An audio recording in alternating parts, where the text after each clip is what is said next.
Royal Challengers Bengaluru ಇದು ಬರೀ ಒಂದು ಕ್ರಿಕೆಟ್ ಟೀಮ್ ಅಲ್ಲ, ಖಂಡಿತ ಅಲ್ಲ. ಇದು ಕೋಟ್ಯಾಂತರ ಅಭಿಮಾನಿಗಳ ಹೃದಯ ಬಡಿತ, ಒಂದು ಇಮೋಷನ್. ಅಂಥ ನಮ್ಮೆಲ್ಲರ ಹೆಮ್ಮೆಯ RCB ತಂಡ ಇದೀಗ ಸಂಪೂರ್ಣವಾಗಿ ಮಾರಾಟವಾಗಿದೆ. ಅಷ್ಟೇ ಅಲ್ಲ, ಇದು T20 ಕ್ರಿಕೆಟ್ ಇತಿಹಾಸದಲ್ಲೇ ನಡೆದ ಅತಿ ದೊಡ್ಡ ಬ್ರಹ್ಮಾಂಡ ಡೀಲ್. ಹಾಗಾದರೆ ಏನಿದು ಮಹಾ ಡೀಲ್? ಇದರ ಹಿಂದಿರೋ ದೊಡ್ಡ ದೊಡ್ಡ ತಲೆಗಳು ಯಾರು? ಎಲ್ಲಕ್ಕಿಂತ ಮುಖ್ಯವಾಗಿ ನಮ್ಮ ತಂಡದ ಭವಿಷ್ಯ ಏನು? ಬನ್ನಿ ಇದರ ಎಳೆಯನ್ನು ಬಿಡಿಸಿ ನೋಡೋಣ. 16,700 ಕೋಟಿ ರೂಪಾಯಿ. ಅಬ್ಬಬ್ಬಾ, ಈ ನಂಬರ್ ಕೇಳೋಕೆನೆ ತಲೆ ಗಿರ್ರಂತಿದೆ ಅಲ್ವಾ? ಹೌದು, ಇದು ನಮ್ಮ RCB ತಂಡ ಮಾರಾಟವಾದ ಬೆಲೆ. ಇದು ಕೇವಲ IPL ಇತಿಹಾಸದಲ್ಲಷ್ಟೇ ಅಲ್ಲ, ಇಡೀ ವಿಶ್ವದ ಕ್ರೀಡಾ ಜಗತ್ತನ್ನೇ ಒಮ್ಮೆ ತಿರುಗಿ ನೋಡುವಂತೆ ಮಾಡಿದ ಒಂದು ಮೆಗಾ ಡೀಲ್. ಹೌದು, ಇದು 100ಕ್ಕೆ 100 ಸತ್ಯ. ಇದು ಅಧಿಕೃತ. ಮಾರ್ಚ್ 24, 2026 ಈ ದಿನಾಂಕದಂದು ಈ ಬೃಹತ್ ಡೀಲ್ ಅಂತಿಮಗೊಂಡಿದೆ. ನೆನಪಿದೆಯಲ್ಲ, ವಿಜಯ್ ಮಲ್ಯ ಅವರಿಂದ ಶುರುವಾಗಿ ಬ್ರಿಟನ್ ಮೂಲದ ಡಿಯಾಜಿಯೋ ಕಂಪನಿಯ ಕೈಯಲ್ಲಿದ್ದ ನಮ್ಮ RCB ಈಗ ಅಧಿಕೃತವಾಗಿ ಸಂಪೂರ್ಣವಾಗಿ ಹೊಸ ಮಾಲೀಕರ ಕೈ ಸೇರಿದೆ. ಸರಿ, ಹಾಗಿದ್ರೆ ಇಷ್ಟೊಂದು ದೊಡ್ಡ ಮೊತ್ತ ಕೊಟ್ಟು RCBಯನ್ನು ತಮ್ಮದಾಗಿಸಿಕೊಂಡ ಆ ಕುಬೇರರು ಯಾರೋ? ಇದು ಒಬ್ಬ ವ್ಯಕ್ತಿ ಅಥವಾ ಒಂದೇ ಕಂಪನಿ ಮಾಡಿದ ಡೀಲ್ ಅಂತೂ ಅಲ್ಲ. ಇದರ ಹಿಂದೆ ಇರೋದು ಬರೋಬ್ಬರಿ 4 ಬೃಹತ್ ಜಾಗತಿಕ ಕಂಪನಿಗಳ ಒಂದು ಅತ್ಯಂತ ಬಲಿಷ್ಠವಾದ ಒಕ್ಕೂಟ. ನೋಡಿದ್ರಲ್ಲ, ಈ 4 ದಿಗ್ಗಜ ಸಂಸ್ಥೆಗಳು ಒಟ್ಟಿಗೆ ಸೇರಿ ನಮ್ಮ RCBಯನ್ನು ಖರೀದಿ ಮಾಡಿದವೆ. ಇದರಲ್ಲಿ ಭಾರತದ ಅತ್ಯಂತ ದೊಡ್ಡ ಬಿಸ್ನೆಸ್ ಹೆಸರುಗಳು ಇವೆ, ಜೊತೆಗೆ ಅಮೆರಿಕದ ಅತ್ಯಂತ ಪ್ರಬಲ ಹೂಡಿಕೆ ಸಂಸ್ಥೆಗಳು ಇವೆ. ಸೊ ಇದೊಂದು ನಿಜವಾದ ಗ್ಲೋಬಲ್ ಪವರ್ ಹೌಸ್ ಅಂತಾನೆ ಹೇಳ್ಬೋದು.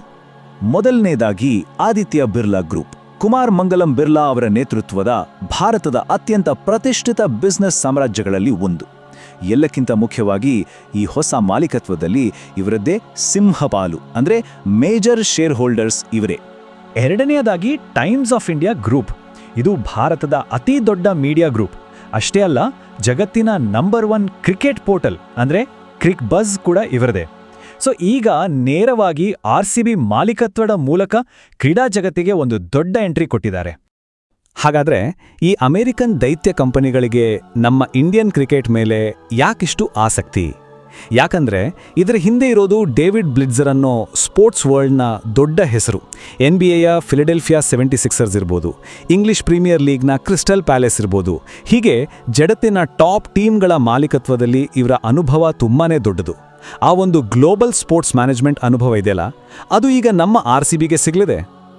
ಹಾಗಾಗಿ ಈ ಬದಲಾವಣೆಯನ್ನು ನಾವು ಸ್ಪಷ್ಟವಾಗಿ ಗಮನಿಸಬೇಕು. ಮೊದಲು UK ಮೂಲದ ಒಂದೇ ಕಂಪನಿಯ ಕೈಯಲ್ಲಿದ್ದ RCB ಈಗ ಭಾರತೀಯರ ನೇತೃತ್ವದ ಒಂದು ಒಕ್ಕೂಟದ ಕೈಗೆ ಬಂದಿದೆ. ಅಷ್ಟೇ ಅಲ್ಲ, ಈ ಒಕ್ಕೂಟ ಬಿಸ್ನೆಸ್, ಮೀಡಿಯಾ ಮತ್ತು ಗ್ಲೋಬಲ್ ಸ್ಪೋರ್ಟ್ಸ್ ಇನ್ವೆಸ್ಟ್ಮೆಂಟ್ ಹೀಗೆ ಹಲವು ಕ್ಷೇತ್ರಗಳಲ್ಲಿ ಪರಿಣತಿ ಹೊಂದಿರೋದು ದೊಡ್ಡ ಪ್ಲಸ್ ಪಾಯಿಂಟ್. ಈ ಇಡೀ ಡೀಲ್ನಲ್ಲೇ ಅತ್ಯಂತ ರೋಚಕ, ಅತ್ಯಂತ ಸ್ಫೂರ್ತಿದಾಯಕವಾದ ಒಂದು ಟ್ವಿಸ್ಟ್ ಇರೋದು ಇಲ್ಲೇ. ನಮ್ಮ RCBಯ ಹೊಸ ಚೇರ್ಮನ್ ಆಗಿ ಅಧಿಕಾರ ವಹಿಸಿಕೊಡ್ತಿರೋ ವ್ಯಕ್ತಿಯ ಹಿನ್ನೆಲೆ ಇದೆಯಲ್ಲ, ಅದು ನಿಜಕ್ಕೂ ಎಲ್ಲರ ಹುಬ್ಬೇರಿಸುವಂಥದ್ದು. ಆರ್ಯಮಾನ್ ಬಿರ್ಲಾ ಕುಮಾರ ಮಂಗಳಂ ಬಿರ್ಲಾ ಅವರ ಮಗನಾಗಿದ್ದರೂ ಸ್ವಂತ ಪರಿಶ್ರಮದಿಂದ ಕ್ರಿಕೆಟ್ನಲ್ಲಿ ಬೆಳೆದ ಪ್ರತಿಭೆ. ಮಧ್ಯಪ್ರದೇಶದ ಪರ ಫಸ್ಟ್ ಕ್ಲಾಸ್ ಕ್ರಿಕೆಟ್ ಆಡಿ IPLನಲ್ಲೂ ರಾಜಸ್ಥಾನ್ ರಾಯಲ್ಸ್ಗೆ ಆಯ್ಕೆಯಾಗಿದ್ರು. ಆದರೆ 2019ರಲ್ಲಿ ತೀವ್ರ ಆತಂಕದಿಂದಾಗಿ ಕ್ರಿಕೆಟ್ನಿಂದ ಅನಿವಾರ್ಯವಾಗಿ ಬ್ರೇಕ್ ತೆಗೆದುಕೊಂಡ್ರು. ಆದರೆ ಅಲ್ಲಿಗೆ ಸುಮ್ಮನಾಗಿಲ್ಲ. ಬಿಸ್ನೆಸ್ ಜಗತ್ತಿನಲ್ಲಿ ದೊಡ್ಡ ಯಶಸ್ಸು ಕಂಡು ಇವತ್ತು ಅದೇ ಆಟಗಾರ ಜಗತ್ತಿನ ಅತಿ ದೊಡ್ಡ ಕ್ರಿಕೆಟ್ ತಂಡವೊಂದರ ಬಾಸ್ ಆಗಿ ಮತ್ತೆ ಮೈದಾನಕ್ಕೆ ಎಂಟ್ರಿ ಕೊಡ್ತಿದ್ದಾರೆ. ಇದೊಂದು ಅದ್ಭುತ ಕಮ್ಬ್ಯಾಕ್ ಸ್ಟೋರಿ. ನಿಜ ಹೇಳಬೇಕಂದ್ರೆ ಇದು ತಂಡಕ್ಕೆ ಸಿಕ್ಕಿರೋ ಬಹುದೊಡ್ಡ ಪ್ಲಸ್ ಪಾಯಿಂಟ್. ಯಾಕಂದ್ರೆ ಒಬ್ಬ ಮಾಜಿ ಆಟಗಾರನಿಗೆ ಡ್ರೆಸ್ಸಿಂಗ್ ರೂಮ್ ವಾತಾವರಣ ಹೇಗಿರುತ್ತೆ, ಆಟಗಾರರ ಮೇಲೆ ಎಷ್ಟೊಂದು ಒತ್ತಡ ಇರುತ್ತೆ, ಆಟದ ಸಣ್ಣ ಸಣ್ಣ ಸೂಕ್ಷ್ಮತೆಗಳೇನು, ಇದೆಲ್ಲ ಚೆನ್ನಾಗಿ ಅರ್ಥ ಆಗುತ್ತೆ. ಸೊ ಆಟಗಾರರನ್ನು ಮತ್ತು ಆಟವನ್ನು ಚೆನ್ನಾಗಿ ಅರ್ಥ ಮಾಡಿಕೊಳ್ಬಲ್ಲ ಒಬ್ಬ ನಾಯಕ ಈಗ ನಮ್ಮ ತಂಡಕ್ಕೆ ಸಿಕ್ಕಿದ್ದಾರೆ. ಸರಿ, ಈಗ ಮುಂದಿನ ಪ್ರಶ್ನೆಗೆ ಬರೋಣ. ನಮ್ಮೆಲ್ಲರ ಮನಸ್ಸಲ್ಲೂ ಈ ಪ್ರಶ್ನೆ ಇದ್ದೇ ಇರುತ್ತೆ. ಒಂದು ಟ್ರೋಫಿ ಗೆಲ್ಲೋಕೆ ಇಷ್ಟು ವರ್ಷ ಕಷ್ಟಪಟ್ಟ ತಂಡಕ್ಕೆ 16,700 ಕೋಟಿ ರೂಪಾಯಿ ಮೌಲ್ಯ ಬರಲು ಹೇಗೆ ಸಾಧ್ಯ? ಇದರ ಹಿಂದಿರುವ ಅಸಲಿ ಶಕ್ತಿ ತರಿ ಏನು? ನೀವೇ ನೋಡಿ, ಕೇವಲ 18 ವರ್ಷಗಳ ಹಿಂದೆ ಅಂದರೆ 2008ರಲ್ಲಿ RCBಯ ಮೌಲ್ಯ ಇದ್ದಿದ್ದು ಸುಮಾರು 485 ಕೋಟಿ ರೂಪಾಯಿ ಮಾತ್ರ. ಆದರೆ ಇಂದು ಅದರ ಮೌಲ್ಯ ಬರೋಬ್ಬರಿ 35 ಪಟ್ಟು ಹೆಚ್ಚಾಗಿ 16,700 ಕೋಟಿಗೆ ಬಂದು ನಿಂತಿದೆ. ಇದು ಸುಮ್ಮನೆ ಮಾತಲ್ಲ, ಇದುವೇ ಬ್ರ್ಯಾಂಡ್ RCBಯ ನಿಜವಾದ ಶಕ್ತಿ. ಈ ಬೃಹತ್ ಮೌಲ್ಯದ ಹಿಂದೆ ಒಂದೇ ಕಾರಣವಿಲ್ಲ, ಹಲವಾರು ಕಾರಣಗಳಿವೆ. ಒಂದು ಕಡೆ ಜಗತ್ತಿನಲ್ಲೇ ಅತ್ಯಂತ ನಿಷ್ಠಾವಂತ, ಭಾವನಾತ್ಮಕ ಅಭಿಮಾನಿ ಬಳಗ, ಇನ್ನೊಂದು ಕಡೆ ವಿರಾಟ್ ಕೊಹ್ಲಿಯಂತಹ ಗ್ಲೋಬಲ್ ಐಕಾನ್, ಸೋಷಿಯಲ್ ಮೀಡಿಯಾದಲ್ಲಿರೋ ದೊಡ್ಡ ಕ್ರೇಜ್, ಅಧಿಕ ಆದಾಯ ತಂದುಕೊಡುವ ಚಿನ್ನಸ್ವಾಮಿ ಸ್ಟೇಡಿಯಂ. ಅಷ್ಟೇ ಅಲ್ಲ, ಇತ್ತೀಚೆಗೆ ನಮ್ಮ ಮಹಿಳಾ ಮತ್ತು ಪುರುಷರ ತಂಡಗಳು ಗೆದ್ದ ಟ್ರೋಫಿಗಳು ಇವೆಲ್ಲವೂ ಸೇರಿ ಬ್ರ್ಯಾಂಡ್ ಮೌಲ್ಯವನ್ನು ರಾಕೆಟ್ ವೇಗದಲ್ಲಿ ಮೇಲೆ ಕೊಂಡೊಯ್ದೆ. ಸರಿ, ಇದೆಲ್ಲ ಚೆನ್ನಾಗಿದೆ.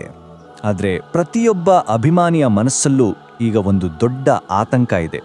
ಅದು ಏನಪ್ಪಾ ಅಂದರೆ, ನಮ್ಮ RCB ತಂಡದ ಹೆಸರು ಬದಲಾಗುತ್ತಾ, ಲೋಗೋ ಚೇಂಜ್ ಆಗುತ್ತಾ, ಅದರ ಅಸ್ಮಿತೆಯೇ ಹೋಗ್ಬಿಡುತ್ತಾ? ಈ ಬಗ್ಗೆ ಹೊಸ ಮಾಲೀಕರು ಏನು ಹೇಳಿದ್ದಾರೆ ಅಂತ ನೋಡೋಣ ಬನ್ನಿ. ಹೊಸ ಬಹುಪಾಲ್ ಮಾಲೀಕರಾದ ಕುಮಾರ್ ಮಂಗಲಂ ಬಿರ್ಲಾ ಅವರು ತುಂಬಾನೇ ಸ್ಪಷ್ಟವಾದ ಭರವಸೆ ಕೊಟ್ಟಿದ್ದಾರೆ. RCB ಅನ್ನೋದು ಬರೀ ಒಂದು ಟೀಮ್ ಅಲ್ಲ, ಅದೊಂದು ಪರಂಪರೆ, ಒಂದು ಲೆಗಸಿ. ನಾವು ಈ ಬ್ರ್ಯಾಂಡ್ ಅನ್ನು ಜಾಗತಿಕ ಮಟ್ಟದಲ್ಲಿ ಇನ್ನೂ ಹೆಚ್ಚಿನ ಎತ್ತರಕ್ಕೆ ಬೆಳೆಸ್ತೇವೆ ಅಂತ ಹೇಳಿದ್ದಾರೆ. ಹಾಗೆ ನಮ್ಮ ಹೊಸ ಚೇರ್ಮನ್ ಅರಿಯಮಾನ್ ಬಿರ್ಲಾ ಕೂಡ ತಂಡದ ಮೂಲ ಮಂತ್ರವಾದ ಪ್ಲೇ ಬೋಲ್ಡ್ ಅನ್ನೋದನ್ನ ನಾವು ಖಂಡಿತವಾಗಿ ಮುಂದುವರಿಸ್ತೇವೆ ಅಂತ ಮಾತು ಕೊಟ್ಟಿದ್ದಾರೆ. ಇದು ತಂಡದ ಆತ್ಮಕ್ಕೆ, ಅದರ ಪರಂಪರೆಗೆ ಸಿಕ್ಕ ದೊಡ್ಡ ಗೌರವ. ಎಲ್ಲಕ್ಕಿಂತ ಮುಖ್ಯವಾಗಿ ಹೊಸ ವೈಸ್ ಚೇರ್ಮನ್ ಸತ್ಯನ್ ಗಜ್ವಾನಿಯವರು ಹೇಳಿರೋ ಮಾತು ಕೇಳಿ. ಬೆಂಗಳೂರು ಹಾಗೂ ಕರ್ನಾಟಕದ ಜೊತೆಗಿನ ಅದರ ಆಳವಾದ ಬೇರುಗಳನ್ನು ನಾವು ಹಾಗೆ ಉಳಿಸಿಕೊಂಡು RCBಯನ್ನು ಒಂದು ಗ್ಲೋಬಲ್ ಸ್ಪೋರ್ಟಿಂಗ್ ಸಂಸ್ಥೆಯನ್ನಾಗಿ ಕಟ್ತೇವೆ ಅಂತ ಹೇಳಿದ್ದಾರೆ. ಇದು ಕನ್ನಡಿಗರಿಗೆ ಮತ್ತು ಸ್ಥಳೀಯ ಅಭಿಮಾನಿಗಳಿಗೆ ಸಿಕ್ಕಿರೋ ನೇರ ಭರವಸೆ. ಹಾಗಾಗಿ ಇದರ ಸಾರಾಂಶ ತುಂಬಾನೇ ಸ್ಪಷ್ಟವಾಗಿದೆ. ಅಭಿಮಾನಿಗಳು ಪ್ರೀತಿಸೋ ತಂಡದ ಹೆಸರು, ಅದರ ಲೋಗೋ, ಅದರ ಜರ್ಸಿ ಕಲರ್, ಅಂದ್ರೆ ಅದರ ಮೂಲ ಅಸ್ಮಿತೆಯಲ್ಲಿ ಯಾವುದೇ ರೀತಿಯ ಬದಲಾವಣೆ ಆಗೋದಿಲ್ಲ. RCBಯ ಆತ್ಮ ಯಾವತ್ತಿದ್ರೂ ಅದು ನಮ್ಮ ಬೆಂಗಳೂರಿನಲ್ಲೇ ಇರುತ್ತೆ. ಹಾಗಾದ್ರೆ ಈ ಹೊಸ ಮಾಲೀಕತ್ವ, ಈ ಹೊಸ ನಾಯಕತ್ವ, ಈ ಹೊಸ ಶಕ್ತಿಯೊಂದಿಗೆ RCBಗೆ ಒಂದು ಹೊಸ ಪ್ರಬಲ ಮತ್ತು ಎಲ್ಲರ ಮೇಲೂ ಪ್ರಾಬಲ್ಯ ಮೆರೆಯುವ ಯುಗ ಆರಂಭವಾಗ್ತಿದೆಯಾ? ಬಹುಶಃ ಇಷ್ಟು ವರ್ಷಗಳ ಅಭಿಮಾನಿಗಳ ಕಾಯುವಿಕೆ ಈಗ ಫಲ ನೀಡುವ ಸಮಯ ಬಂದಿರಬಹುದು. ಕಾದು ನೋಡೋಣ.